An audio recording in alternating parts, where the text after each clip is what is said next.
federal judge in Minnesota will consider an extraordinary legal question on Monday. Today. Can a deployment of federal law enforcement officers be so dangerous and so intrusive that it violates the state's sovereignty under the 10th Amendment? Lawyers for the state of Minnesota, along with the cities Minneapolis and St. Paul, have claimed the Trump administration surge of some 3,000 immigration agents to the state has crossed the line into an unconstitutional and illegal occupation. They've asked a judge to temporarily halt the surge, which has led to 3 shootings, thousands of arrests, and tense outrages. You know, Jonathan, I had outside my office in Washington the 10th Amendment, all powers not given specifically to the federal government are reserved to states and to individuals.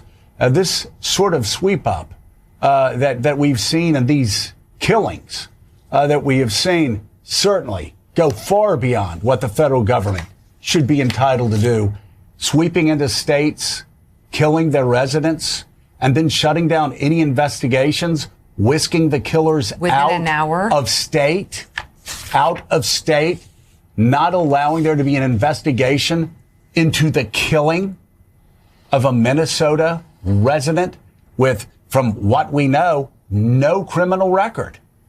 So it is a fascinating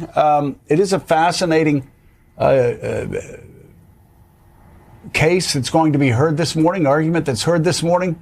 But I will say either we have a 10th Amendment for a reason or we do not. And this would suggest that 10th Amendment that hung outside my office in Congress for the better part of 4 terms would apply here.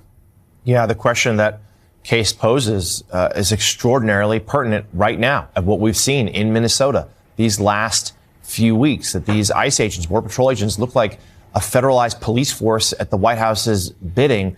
And, you know, local officials have made it clear they don't want them there. And there could be more. The president and his advisors, I am told, still talking this weekend about potentially invoking the Insurrection Act. That'd be extraordinarily politically difficult for them right now, I think, with Republicans pushing back. But it has not been ruled out. And we've seen also Jonathan, the talking point. Can I ask you, Jonathan, really quickly before you get to that? Let me ask you, so we saw the president's statement yesterday, but then last night we got the reporting from Josh Dawsey at Wall Street Journal, 5-minute phone call, the president hedging, refusing to say that the killing was done by the book, refusing to say he did the right thing. Also talking about the possibility of leaving and sounding like Trump saying we've already accomplished great things. That's usually Donald Trump when one foot's out the door. He certainly has to understand by now how devastating Stephen Miller's policies and the enactment of those policies are to his numbers as they keep collapsing.